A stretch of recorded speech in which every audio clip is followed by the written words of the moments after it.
Yeah, it's definitely one of those top shelf kind of days. I think we're going to hunt out, do some cerium today, I think. Get that to one side, that's something else. And yeah, top shelf. There we go. Cerium, well, I think that's enough for anything else now. I think I've got another one in there somewhere. Oh, I got there. I had another one in there somewhere. Unless I used up the jar to sending seeds or something. Yeah, probably did. Oh, hang on, there's something through there. No, there's something else. What's in that little diddly thing? Was that for sending seeds as well? Okay. Anything through there? Okay, it must be this one then. And that one, so we'll put it on one side. Oh.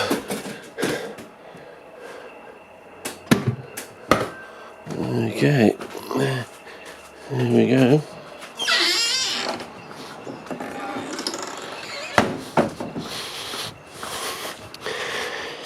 Yeah, one of those. What's we got here? Let's put on spot talent. I just realised I've forgotten I haven't done my spoon, so yeah, it's a neodymium sulfate. But the one we're going to do today, the one we want, is this one. Ammonium cerium nitrate. Now forget about the ammonium and the nitrate because we're only using 1 cubic centimetre and we're going to use 25 mils of egg. In other words, if that's a 50-50 fat and protein nitrogenous material, that totally outweighs the amount of ammonia and nitrate in there basically. Oh, by the way, yeah, you probably want to see the colour. If I can get it out. There we go. It's a nice orange colour, but you'll see that later. And it will change when it drops out of solution. It usually goes like an off yellow sort of colour, sort of thing. There. Now, from memory, it cost me like $217, I think. I managed to get it because they thought I was a private company rather than a public citizen. Yeah, I'm very public. There we go.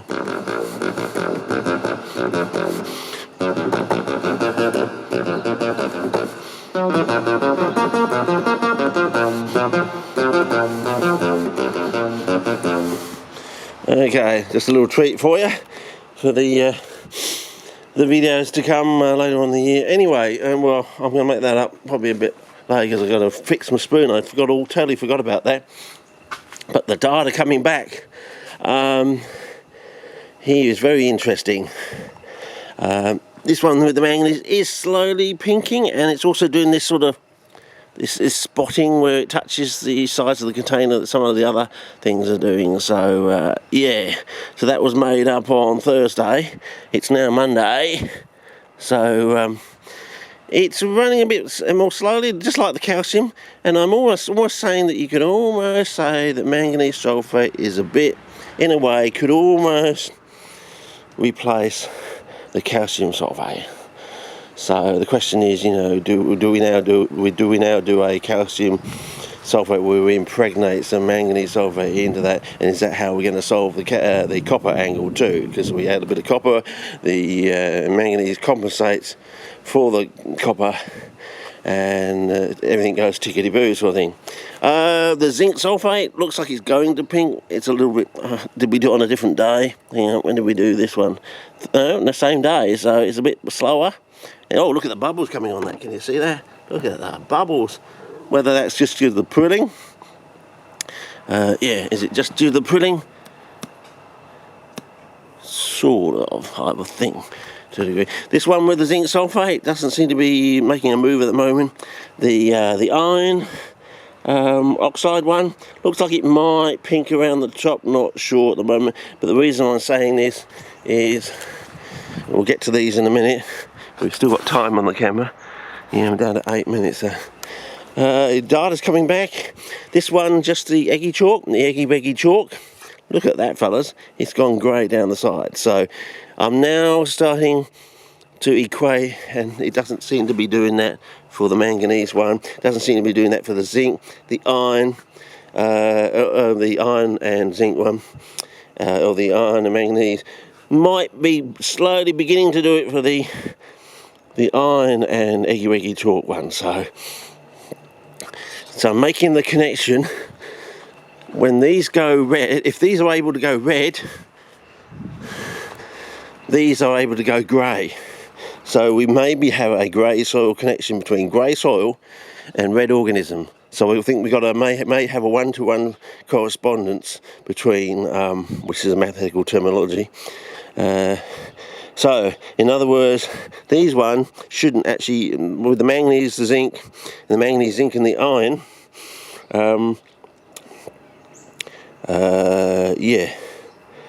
If at all, if anything's going to go pink over time, it will be because he's got iron there. But otherwise, that shouldn't. Those ones shouldn't go grey at all. Sorry, pink. Did I say pink? That shouldn't go grey at all. If we've got this one-to-one correspondence.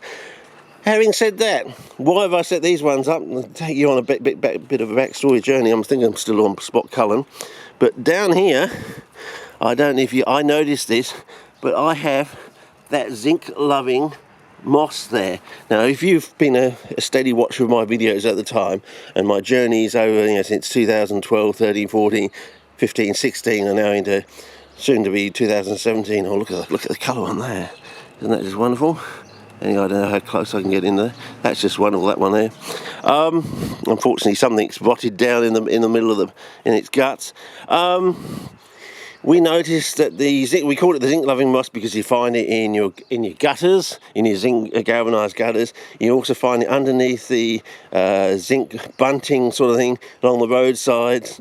But the moss is growing on the ground, directly underneath the zinc bunting or whatever safety barrier things. We have filmed that, and but it's growing on dolomite limestone. Now we have noted that we've had a dolomite limestone intrusion at the Dosram Minkara site. Now, if we take this idea that maybe because the perlite is made from black obsidian or volcanic glass, it actually is quite high in manganese sort of thing. In other words, the obsidian's basically got manganese dioxide in it, and of course putting it through the firing process, it reconverts it sort of thing, and you end up with white perlite. You don't even know there's manganese there, I suppose. I mean, that's the idea. So I'm assuming that because road metal, that blue-grey road metal, well, why is it blue? Why is it grey? The grey is probably due to manganese dioxide, I would say. There probably seems to be a connection. So I've made up. So we've got manganese dioxide, I've got manganese dioxide plus zinc, and I've just got zinc. So on a future video, I'm going to get out some chalks, and I'm going to take you through some ideas between calcium to manganese, calcium and copper to manganese to zinc sort of thing, and with iron thrown in there, so the sort of the cascade of things, and whether we should actually start the chain from the other end, start from zinc, working back to manganese. In other words, the calcium takes out the manganese takes out the zinc, blah, blah, blah, and maybe the zinc takes out a rare earth element or something like that we don't know about, some connection. So, yeah, I'm starting to get some new, better growth out of these things. So, slowly coming on. And that one's starting to make a move now, so that's something good. But the weather's been up and down, up and down. Look at that grey clouds up there. We've got it's another 34-degree day sort of thing. So, was heading towards 35, but I think we've got a storm coming in. But, okay, so basically I'm going to try and germinate some seeds and do some cuttings and things like that, and see if there's any difference between these, the two sort of thing. So, the other thing I want to do is the spread. You need twice as much zinc to make the same spread as the manganese dioxide. So you might want to factor that into your calculations. You'll need twice as much zinc oxide as you, apparently anyway. If you want to match it 1-to-1, you've got to have twice as much, basically, because the spread appears to be twice as much.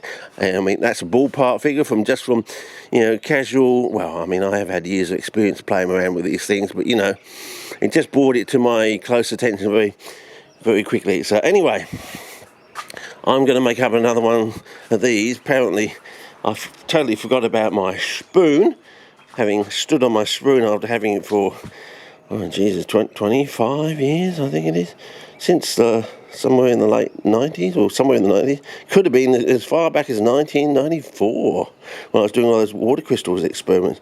I mean, there were some videos that around the 2000 when I did some water crystal stuff. So, geez, you know, at least 17 years, maybe 25 years or more. 94, 2004, 2014, yeah, it could be 25 years almost, yeah. Okay. Anyway, so the reason I got neodymium because there's two ones one's green and one's red, and if you know anything about chlorophyll is green, but when you shine light through it, it's red.